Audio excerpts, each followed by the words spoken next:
Na štai ir atsinaujinau tik ne lūpų spalvą, o savo iPhone telefoną. Kai sąlygos tokios geros, taip ir norisi pasinaudoti iStore Easy prenumerata. Jokio pradinio įnašo, tik viena fiksuota mėnesinė įmoka, kuri net iki 30% mažesnė lyginant su standartiniu lizingu. O svarbiausia, jog po 2 ar 3 metų priklausomai nuo įrenginio galima lengvai atsinaujinti į naujausią arba labiausiai norimą Apple įrenginį. Viskas paprasta. Na, o jūsų senas Apple įrenginys stalčiuje tikrai neliūdės, juo bus atitinkamai pasirūpinta, atnaujintas, išvalytas arba perdirbtas.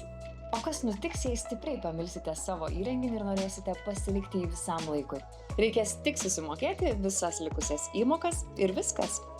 Kai viskas taip paprasta ir greita, beliks tik pagalvoti, kuriuo nauju Apple įrenginiu norėsite naudotis ateityje.